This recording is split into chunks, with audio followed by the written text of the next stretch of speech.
all know a guy who only occasionally shaves for big occasions, and it's because that occasional shave really hurts. It's the time of year for big occasions, and yet there he is, suffering with that cheap drugstore razor. Let's help him out. Henson Shaving's line of razors, built with aerospace precision, deliver a smooth shave your dad, brother, and even son can enjoy, eventually. With replacement blades just 10 cents each, you'll buy it once and they'll use it for life. How's that for the perfect gift? Celebrate with 100 free blades on your first purchase, and no subscription headaches. HensonShaving.com/holiday. Hey, I hope you had a really great Thanksgiving. I know I did. It's fantastic. I love this time of the year, and I love doing my half marathons on Thanksgiving when permissible and when it happens and when everything comes together for me. So it's fantastic. I hope you had a good one. Hope you enjoyed the meal with family, or perhaps on your own, or perhaps you had to go to work, which many times I've had to do that too. But anyway, I have a great show today. This is awesome. I got to speak with Tom Paxton, the very legendary folk musician, along with another legend, John McCutcheon.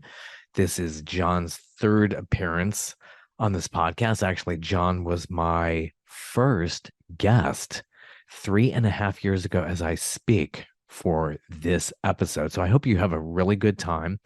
And I want to thank everybody who got this one together. It's never easy getting two people together, especially two wonderfully talented people like that.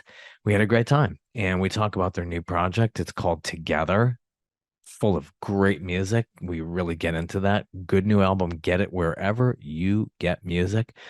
I'd like to have a very serious, nice shout out to my very, very good old chum, good old friend of mine. His name is Chuck Fink. And he's a Cleveland legend. Yes, you are a legend, Chucky. Just stop it. I'm going to give you that label.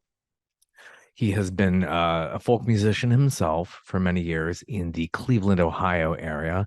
He's always out there performing. So check him out, Chuck Fink, Fink. And his birthday is around this point in the year. So happy birthday to him. Anyway, hope you have a good time listening to this. John McCutcheon and Tom Paxton have a lot of great memories of working with some of the biggest legends in folk music. Enjoy.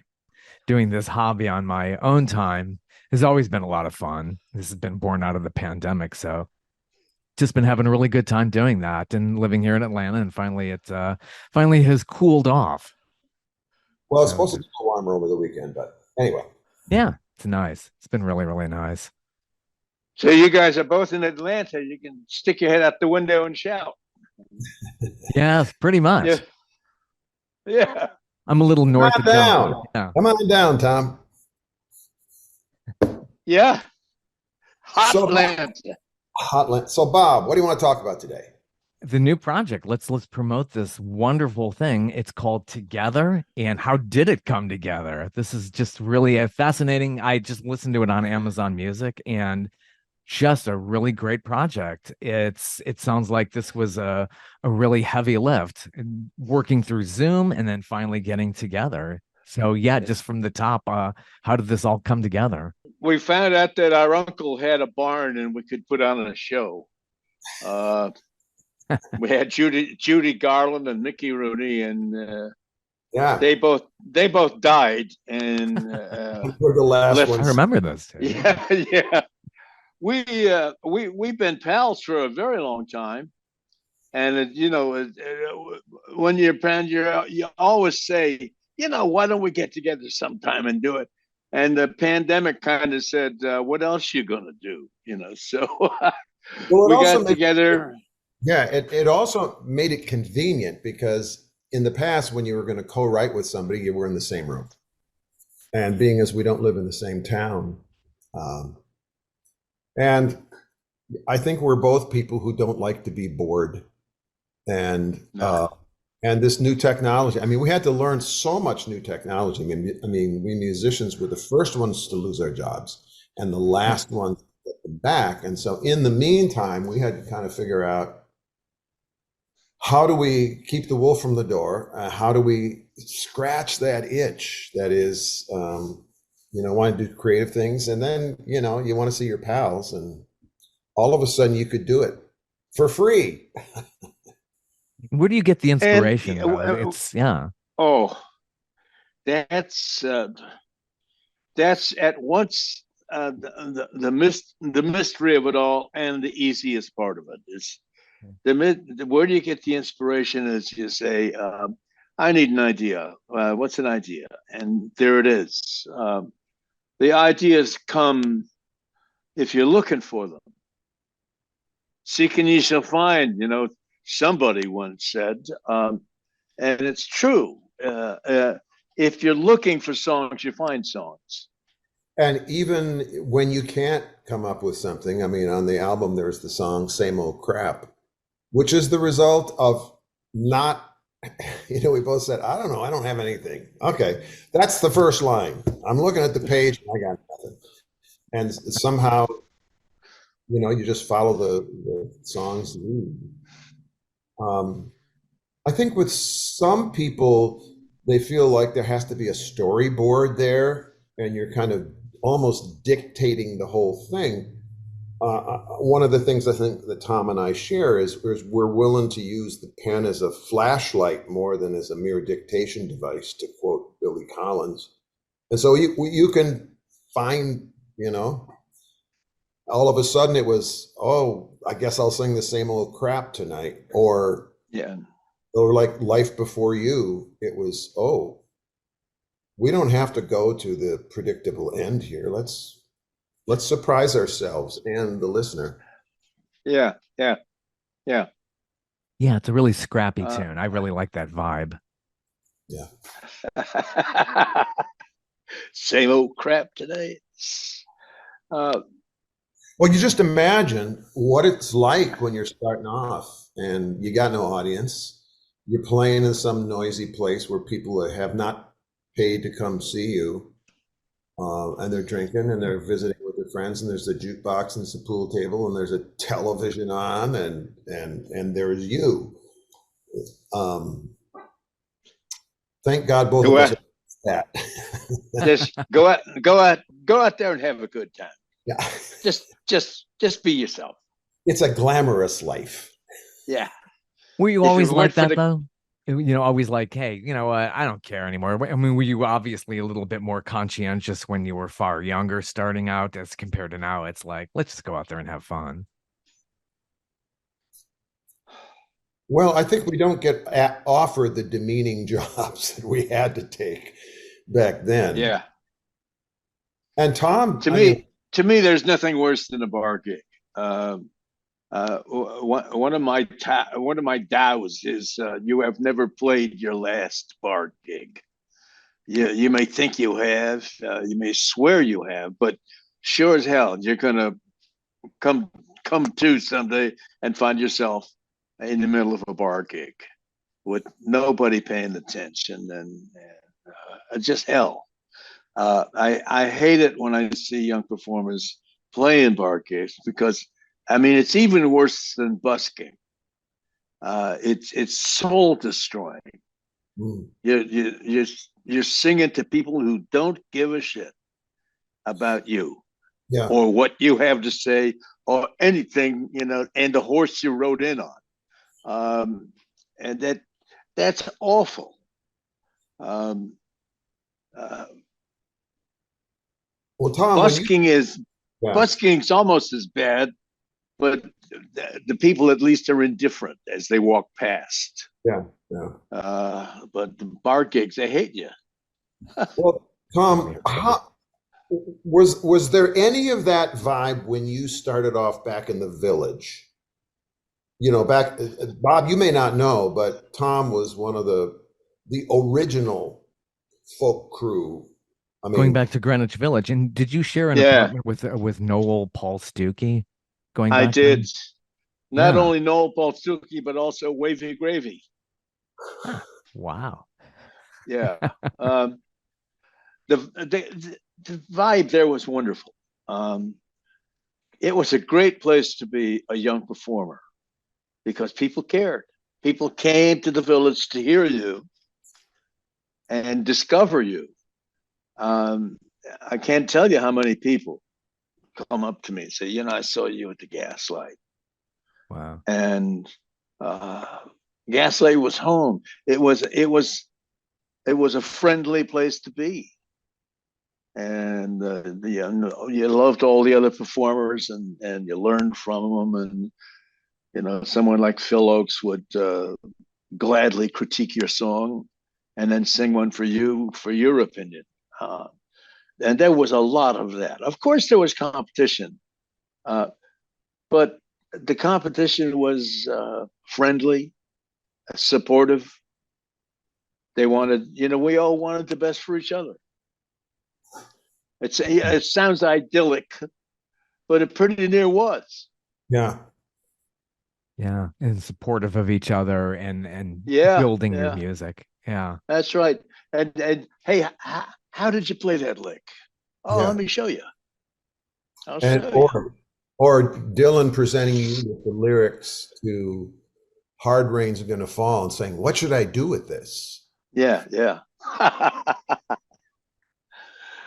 I told him to put a tune to it. And now when it goes into the 6th or 7th minute, I think, what was I thinking? No, I'm kidding there. I love that song. I think it's a brilliant song. Yeah. Oh, wow.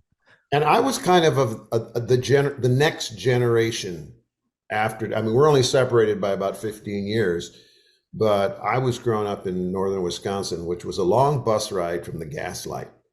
I'm sure. And listening to this music on record, I mean, the first time I ever heard a Tom Paxton song was I got an album that is, oh darn, you can't see it. It's hanging on my wall. It's the recording of Pete Seeger's concert at Carnegie Hall in 1963, where he sang "Hard Rain's Gonna Fall," and he's saying, "What did you learn in school today?" Which was the first Tom Paxton song I ever heard and learned. And here we are all those years later. It's a long time from 1963. Wow. Has it? Yeah. Before we lost President Kennedy. And didn't you present Ramblin' Boy to Pete Seeger for that show? I did. Not long after I wrote it. That was in 63. And I said, well, it was after a rally that we had at the Village Gate, which was a large venue that few of us had played. It was mainly people a little further up the food chain played the Village Gate, Leon Bibb or Miriam Makeba, people like that.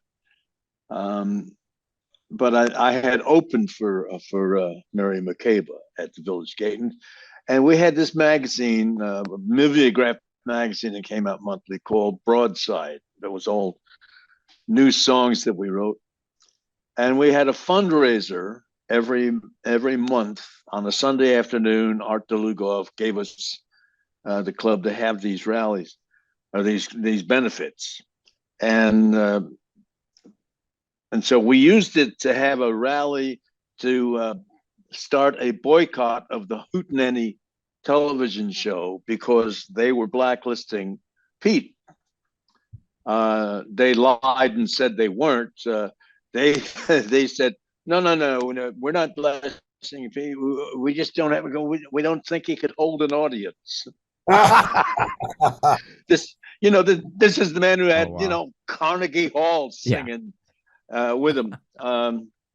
We all know a guy who only occasionally shaves for big occasions, and it's because that occasional shave really hurts. It's the time of year for big occasions, and yet there he is, suffering with that cheap drugstore razor. Let's help him out. Henson Shaving's line of razors, built with aerospace precision, deliver a smooth shave your dad, brother, and even son can enjoy, eventually. With replacement blades just 10 cents each, you'll buy it once, and they'll use it for life. How's that for the perfect gift? Celebrate with 100 free blades on your first purchase, and no subscription headaches. HensonShaving.com/holiday.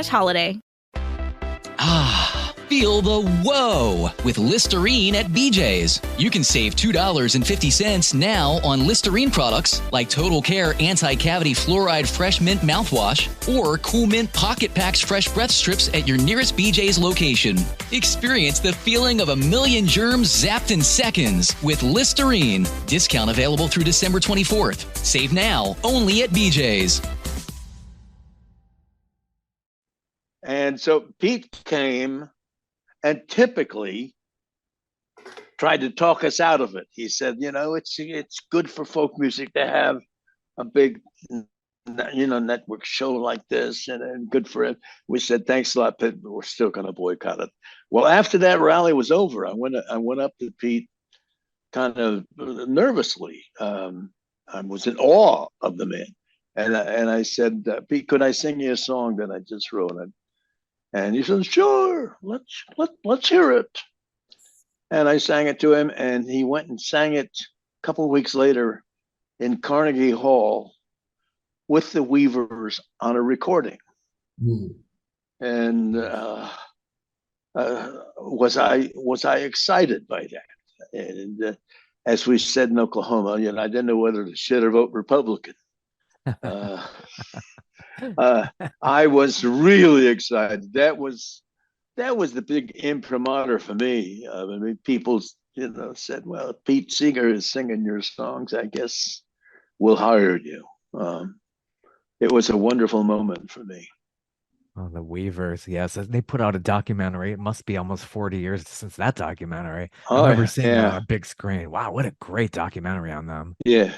I remember. By the way, since he had just learned the song, he got it slightly wrong, and he sang "Fare Thee Well, My Rambling Boy," instead of "Here's to You." A big difference. I mean, a big deal to me. I couldn't have cared less. I was so excited. But he did get it slightly wrong, and then right after that recording, he took his family on a year's sabbatical. And they went around the world, and I got this postcard from Pete after the album came out. I got this postcard from Pete from Calcutta. It was signed with a little drawing of a banjo that he always drew on his correspondence, and it said, "Dear Tom, oops, Pete." I wish I don't have that card. I wish I did.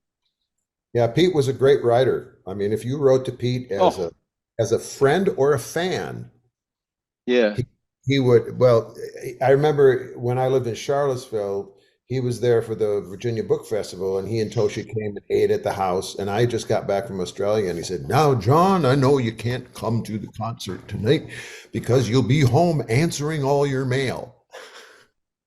I said, "No, Pete, I'll be there." Yeah. Wow. He sent me once one of his songbooks, and he inscribed it very nicely, very generous. And so I sent him my songbook back, and I said to Pete, "On whose aching shoulders I have stood for 50 years, Tom." He was a giver, giver. And conscious of being an elder and a mentor. He was, I mean, the first time I met him, which was in 1973, he was sitting on the ground at a festival that I was playing at, and he came back and he gave me some advice and never stopped for the next 45, 50 years. Yeah. And it was not just how to be a better performer, but it was how to do this work better. Yeah. What kind of tips did Pete Seeger give you as far as like performing? Like how you look to the audience? Did he give you technique tips?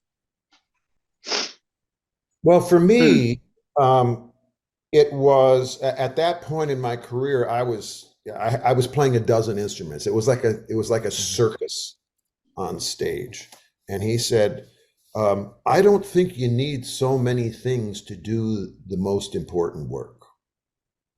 And it really made me focus on the music rather than, "Hey, look what I can do." It's less is more. There you go. Right.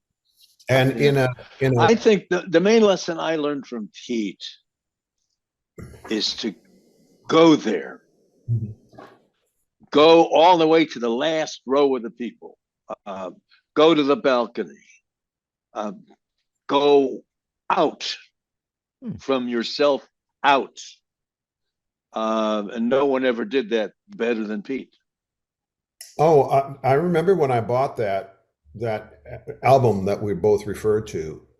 I'd never been to a concert. I'd never heard a Pete Seeger record. I just wanted this. It was the album was called "We Shall Overcome," and I had heard that song, and I was really fascinated by it because it sounded like a hymn, but I knew it couldn't be a hymn because every hymn I knew had singular pronouns, and "We Shall Overcome" was all about the plural. And I got it home, and it was a concert, and it was the audience was singing, Yeah. and I'm not just singing; it was full-throated harmony, and you were part of a choir, and it was not only did Pete reach everybody, he brought everybody in. And at the end of the concert, it was just like, wow, listen to what we just did. Yeah, And there wasn't you anybody. know, What's you that? know, of course, they salted the mine a little bit. They had Oh, a lot of great singers on stage, stage seats being picked up by that microphone. I don't know who everybody was, but they were all really great singers. And it was brilliant, really. And Oh yeah. growing up a little Catholic kid, I didn't know I didn't know human beings could sound like that. Yeah. It's great to get to know people like that too. You know, it was so funny. For years I worked with Fred Hellerman's son. I worked in television. I was like, what?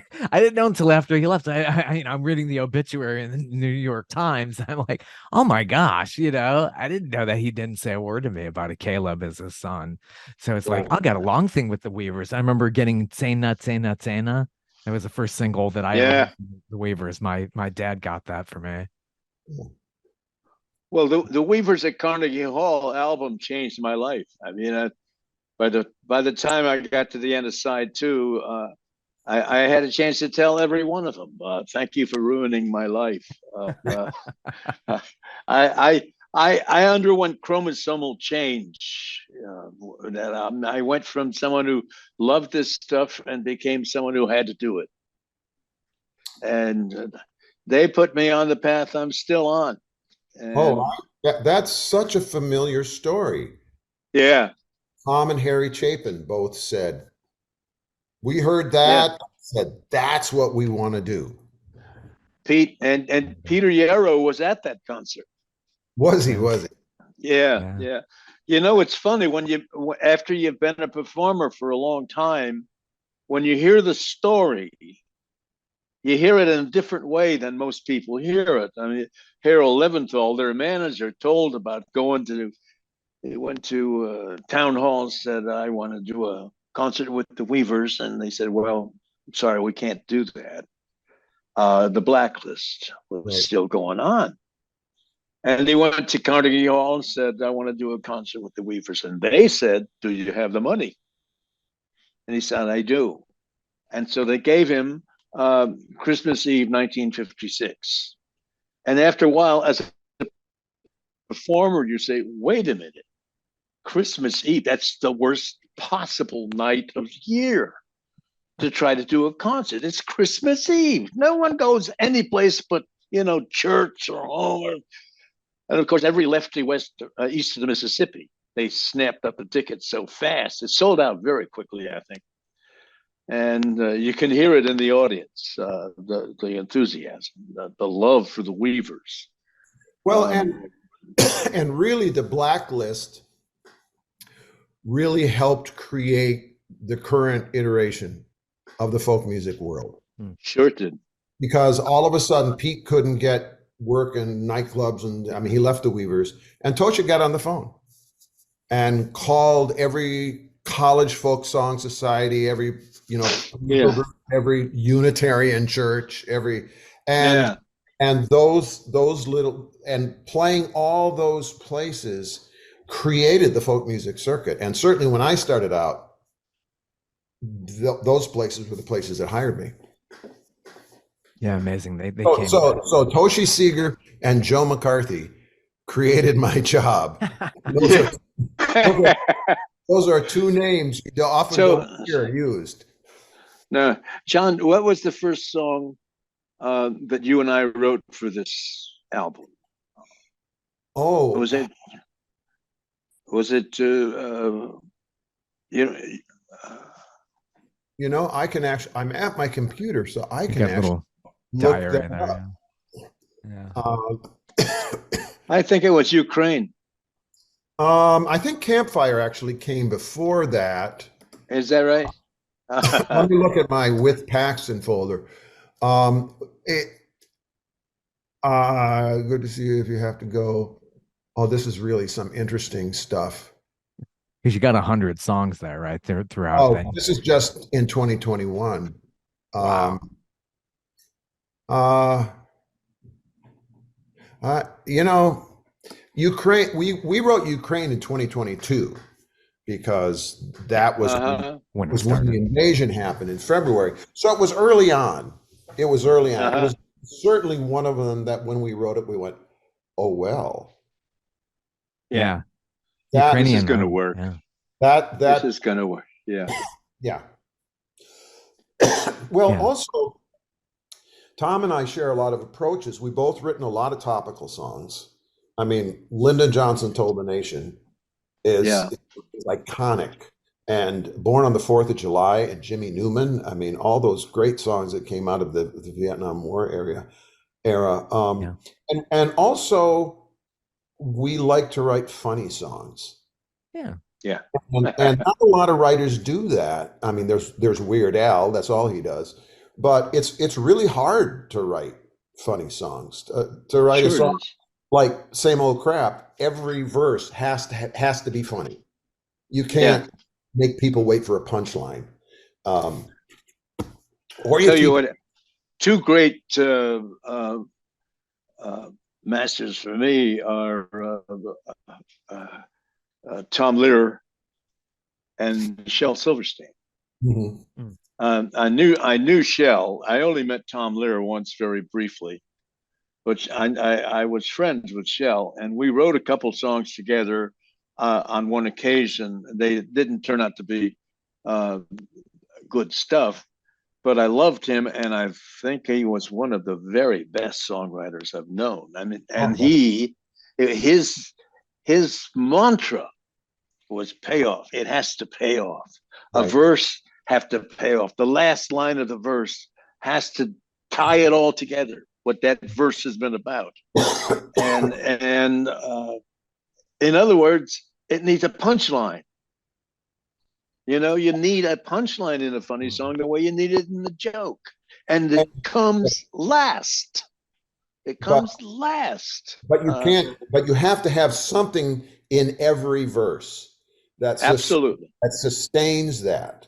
In that way, we all know a guy who only occasionally shaves for big occasions, and it's because that occasional shave really hurts. It's the time of year for big occasions, and yet there he is, suffering with that cheap drugstore razor. Let's help him out. Henson Shaving's line of razors, built with aerospace precision, deliver a smooth shave your dad, brother, and even son can enjoy, eventually. With replacement blades just 10 cents each, you'll buy it once, and they'll use it for life. How's that for the perfect gift? Celebrate with 100 free blades on your first purchase, and no subscription headaches. HensonShaving.com/holiday. Feel the whoa with Listerine at BJ's. You can save $2.50 now on Listerine products like Total Care Anti-Cavity Fluoride Fresh Mint Mouthwash or Cool Mint Pocket Packs Fresh Breath Strips at your nearest BJ's location. Experience the feeling of a million germs zapped in seconds with Listerine. Discount available through December 24th. Save now, only at BJ's.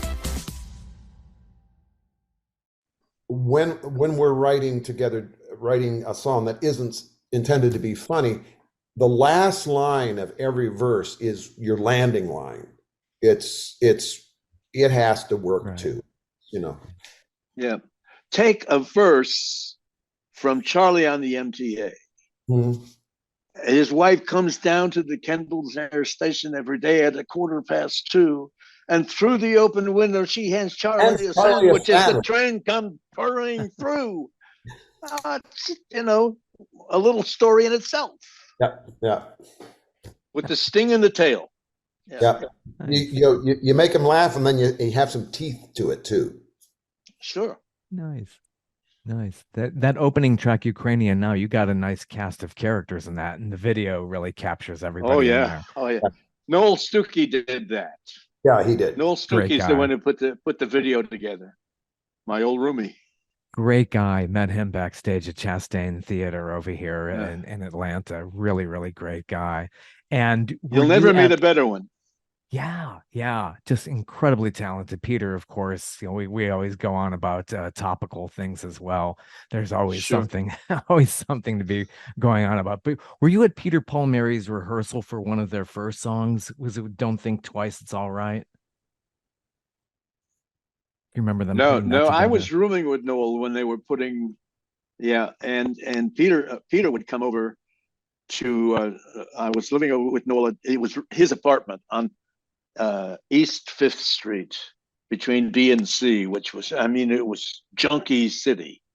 They would regularly clean out our apartment.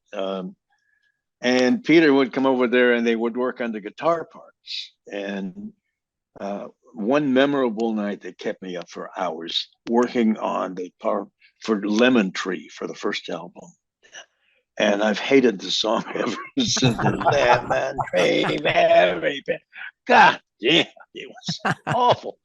But we had a lot of fun with it. I mean, we'd usually wind up down in Chinatown at 2 a.m.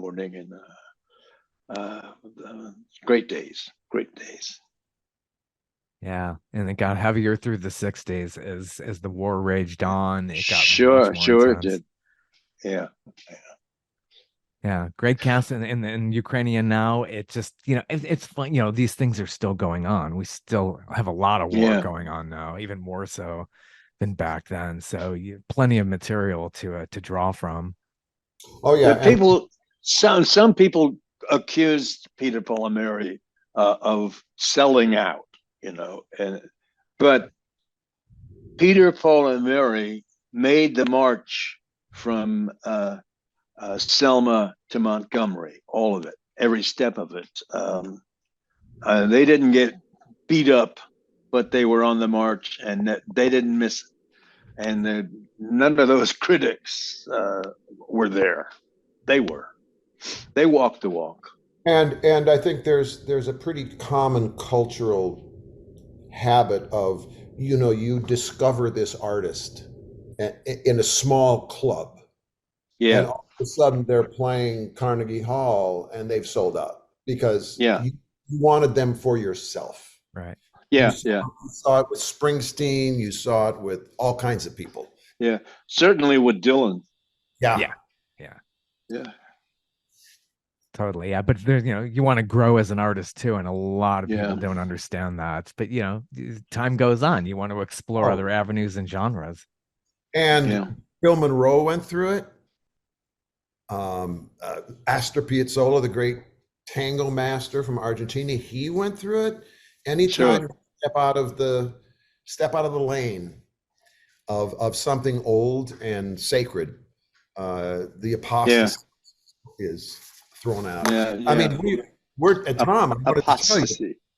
I wanted to tell you that I've been working on Tabernacle today, which is a song that we wrote Oh yeah. after the Hamas invasion of Israel, and it's all about, it's from an Israeli point of view, but it reaches out beyond. When death comes, it's no different for an Arab or for a Muslim or a Jew, but using the Kaddish and the sitting Shiva for the whole world. So the stuff presents itself, and you try to how to be honest. And Pete and lots of other people taught us how to be brave, and also that you don't have the answers. You just want to present questions in really intriguing and provocative ways. So I think I've got a melody, Tom, so I'll send it to you. Great. Amazing. Yeah. We never stop. It never stops. It never stops. Nor should it. No, here we are. I mean, most people our age are sensibly retired. Yeah. But we've never There's been nothing about this that is good sense. no, no. None of We've this never ever been made good accused- sense. We've never been accused of that. Yeah, but it's very good to keep your mind going, like we were saying earlier. It's just you're giving yourself good mental exercise. And I think that's what staves off, things like dementia or Alzheimer's or whatever those things are. Not 100% cure or prevention, but it does keep My you friends going. have And frozen. yeah, Well, and the no matter what your job is, uh, no matter Yeah. what your job is, you want to be helpful, yeah, useful for as long as you can. And yeah, it's absolutely. and Yeah. it doesn't matter whether you're a guy who is an electrician or a policeman or a teacher, as long as you can keep being useful. Yeah, that's true. And you're still producing, you're still writing and recording, and that's really important too. Not just doing the live performing, but it's really nice to just keep yourself active. Absolutely. Well, and it's what we do. Yeah. And here's Tom again. Yeah. Something we got 3 here going. So yeah, it looks like you're all back there and not frozen. Yeah. Yeah. The It's internet can be a the tricky thing. vagaries of the internet. You guys just froze up. It got too tense for you, and you. No, I didn't. We were so in awe. The computers are smoking here. Yeah, It's like yeah. too much history. Well, So this was a really fun project to do, not only because we have well over 100 songs. We're going in the studio again. oh yeah. Later this year to do another one, but just to decide what makes kind of a well-rounded collection of music. What can people stand to listen to? What things do we want to talk about? What overall story can it tell? And it was great to finally get in the same room together after being like this on Zoom for so long. Yeah. And with the production abilities of Bob Dawson and yourself, John. Oh And boy. it's just now, where did you record? At his studio, Bias Studio in Springfield, Virginia. It's a suburb of the DC area, and it's one of the best studios in the world. And what makes it one of the best studios in the world is Bob Dawson. Yeah, it's just inside the Beltway. Right. So I've recorded there for since the early 1980s. I have too. I've done several albums in there. And when I moved down to the Atlanta area, I recorded in Christian Bush's Sugarland studio, and I went to Nashville, and one day I was, you can see bookshelves behind me here. Somebody built those for me, and I was filling them with books and tapes and LPs and such. And I had iTunes on sort of random. And all of a sudden, something from one of my old albums played, and I never listened to my old albums. And I thought, oh, my voice sounds really good. It hasn't sounded this good since. So that's when I went back to Bias. And Bob, as you know, during the pandemic, I wrote a bunch of albums, and some of them, the last 2, were a process of recording right here my parts and sending them to Bob, and Bob sending to JT, the bass player, and John Carroll, the piano player, and Stuart Duncan, the fiddle player, and having them each put on their parts. And it was so nice to play live. Oh yeah, because that's nothing like it. Nothing like it. Wow. Yeah. So with Ukrainian now, were you all in the same studio, or did people send in tracks? No, we were you got a heavy hitters here. Yeah, Holly Near. Yeah. I mean, yeah, that's fantastic. Yeah, and with this was all done. We went to Nashville to record Stuart and the great Charlie McCoy, Country Music Hall of Fame harmonica player, who I'd never worked with. Had you worked with Charlie before, Tom? No. He was a lovely guy, short little guy, Oh, he's Good on fun. the but boy, could he blow. Yeah, he's a good joke teller. Yeah, yeah, he was. Yeah, very much He can featured play on. anything. Yeah. Yeah, He can play any kind of music you want to lay in front of him. He'll get right in it. And he told me he was doing a bluegrass album. That was his next project. So a bluegrass album with harmonica as the lead instrument. That'll be interesting. Wow, And he knows all the best guys. So he does. Well, he played with Elvis, wow. played with Johnny Cash, and and Tom Paxton and John McCutcheon. So there you go. Yeah. So, It's Oh, all up there. it kind of tied it all in a bow, right?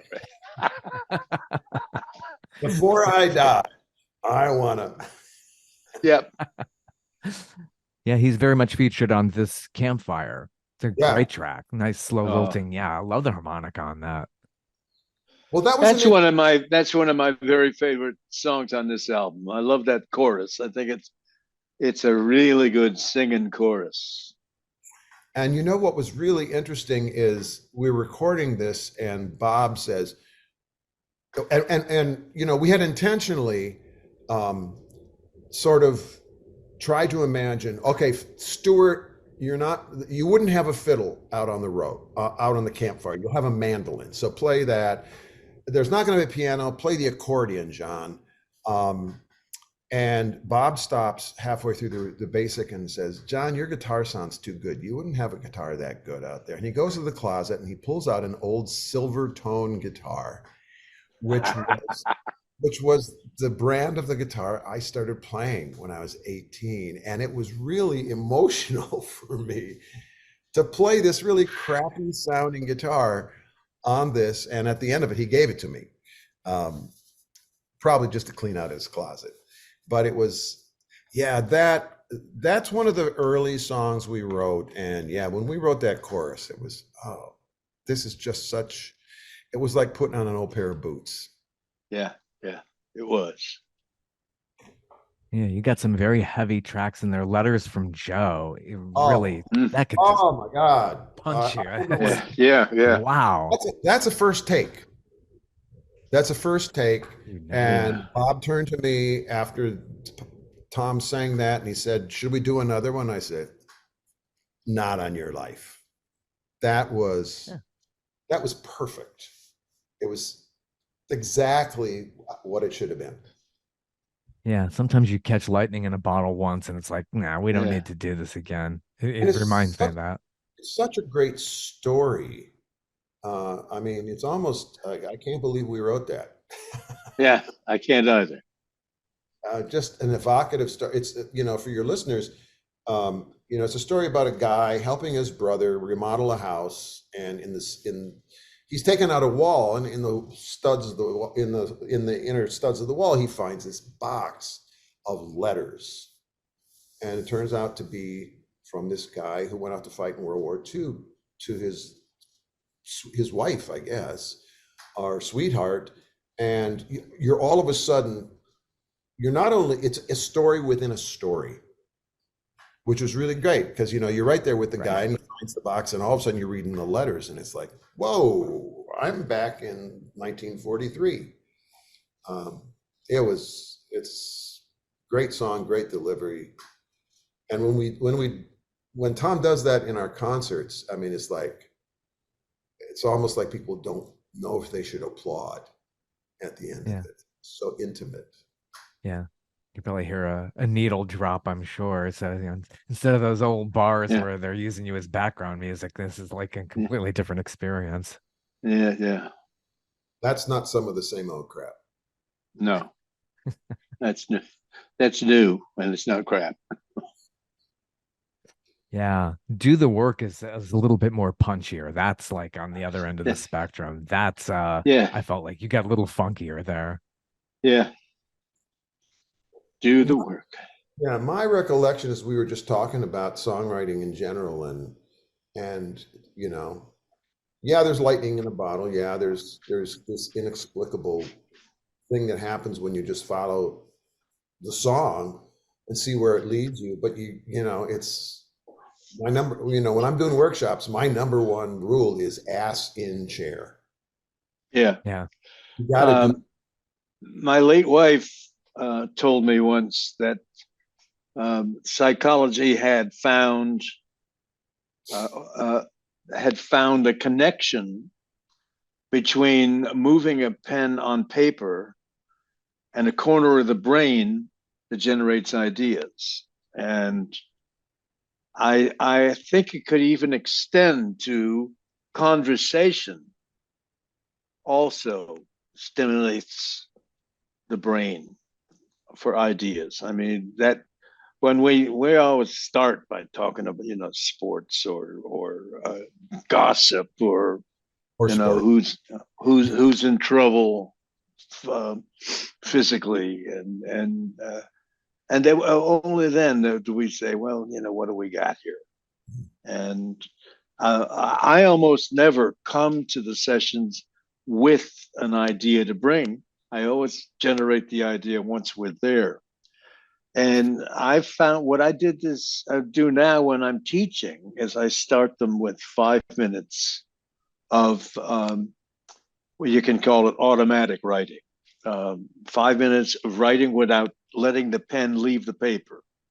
It doesn't matter whatever they write, they'll never even look at it again. But they write for 5 minutes, and I think that alerts the brain, and that I then ask them to write a song in 5 minutes, and they do that too. They say, well, it's impossible, but they do it. And I think it's because of the 5 minutes of just moving a pen. Mm. So getting started is never that difficult for John or for me. Yeah. And we usually, our fail rate is pretty low, I think. There's not many songs that we write are stinkers. And the songs that I write by myself, I have a much higher fail rate. I'll get maybe 1 in 5 is worth rewriting. But I think we do a little better average than that. And I think that one of the things that's happened for me in this collaboration, and both of us write with lots of people, is that I learned how to be a good co-writer during the pandemic. You learn to be generous. You learn to be flexible. You learn to listen. Absolutely. And every now and again, one of us will get on fire. Yeah. And we're barreling down the road, and we're old enough and we've been pals long enough that there's no ego in this. Oh, I want this to be half my song. No, it's like, go, baby, go. Run. You're on fire. And all that has, I have the feeling now I could write with anybody. Yeah. Just because of the lessons I've learned from this collaboration. So it's not only the songs you get from it, Yeah. You like your partner to catch on fire. You say, hey, yeah, I'll take 50% of this. Yeah. Go. And this is unartificial intelligence at work. Very good. Yeah. So you were both teachers. Have you both gone and actually held workshops and taught your writing styles? Oh yeah. I love teaching. I love it. Yeah, I remember the first time I ever did an entire camp on my own, which was down at the Highlander Center in East Tennessee. I remember talking to my agent afterwards, and I said, God, if I could make any money doing this, I would do this a lot. But part of the is, for me, is the joy of opening up someone to the possibilities of their own skills. And also, I feel like we're populating the world with more songwriters.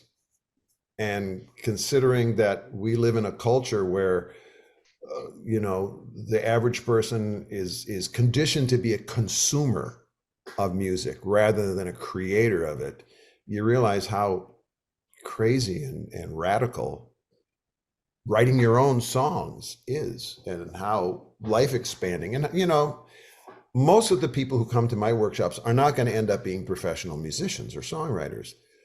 But when somebody retires in their office, or where their grandmother turns 90, or if they need a new song for their church or whatever, or when their first grandchild is born, they have something to do. They can become the songwriter laureate in their family, or their union, or their office, or whatever. And that's a great thing. Beautiful. Or they can things will happen in their family where people will say, "Oh God, here comes Grandpa with his guitar." They can become notorious in the neighborhood. Oh God, I really screwed up, and that's going to be memorialized forever. Oh yeah, there's going to be a song about this in the family. Oh my God.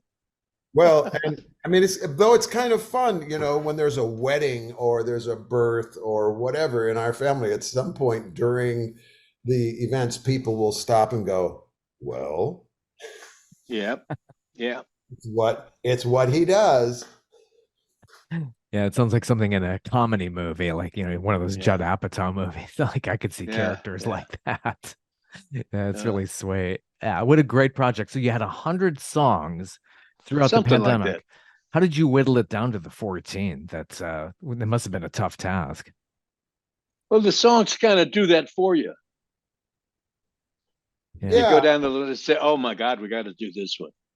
Well, and there were some that were no-brainers. We knew we needed to get Ukrainian Now out there, and I think that song, especially now that there seems to be a wavering on the part of some of our leaders to continue to support, a democracy in danger. That we wanted, there were some no-brainers on this, but there were some that were big favorites of one of ours or the other, and it was a lot like co-writing. Well, that one doesn't ring the bell quite as much for me. But if you really love it, hell yeah, let's do it. And now it's, we got plenty for another album, but we're writing all the time. So we'll be presented with problems again. Yeah. I was just thinking of Christmas in the Desert. I want to put out a single of that. Yeah. I don't know how you do that nowadays, but I want that song to be heard during the Christmas season, because I really like it a lot. Yeah. Well, we recently I should mention, Bob, that we have another thing at 3, so we need to stop within the next 5 minutes. That's totally fine. Yeah, absolutely.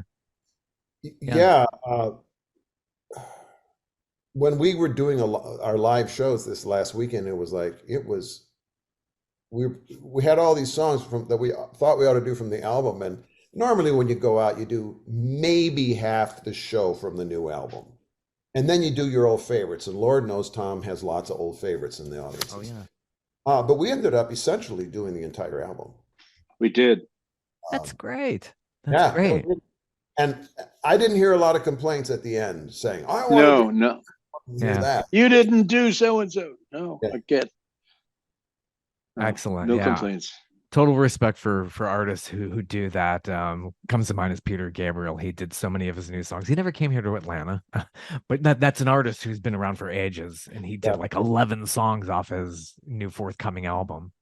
I have total respect. Yeah. Absolutely. Well, so great to speak with both of you. The album Thank you, Bob. Together, and it's available wherever you get music. These days it's digital, but isn't it nice to get the vinyl? I'm sure it's a beautiful packaging. Go down to Decatur CD. There we go. Warren will have some. Yeah. Now, is Wuxtree still around? This is an Atlanta thing. Is it Wuxtree? I haven't been down that way in a while. I haven't been down there. Warren is my guy. Yeah. That's where I always go. Go over to Decatur CD, Decatur, Georgia. Yeah, absolutely. Well, thank you so much for stopping by. Take You're care. welcome. Bob, it's You're always welcome. nice to share a corner with you. Always, always. I got to see you at Eddie's Attic one of these days. I keep promising. I'll be there in February. Awesome. Awesome. Take care. Have a good one. Okay. Bye-bye. And I hope you enjoyed that. And stay tuned. I got a lot more interviews, many more legends ready to come on this show. So take care. Have a good one. And I hope you had a great Thanksgiving. And let's hear it for December. We all know a guy who only occasionally shaves for big occasions, and it's because that occasional shave really hurts. It's the time of year for big occasions, and yet there he is, suffering with that cheap drugstore razor. Let's help him out. Henson Shaving's line of razors, built with aerospace precision, deliver a smooth shave your dad, brother, and even son can enjoy, eventually. With replacement blades just 10 cents each, you'll buy it once, and they'll use it for life. How's that for the perfect gift? Celebrate with 100 free blades on your first purchase, and no subscription headaches. HensonShaving.com/holiday.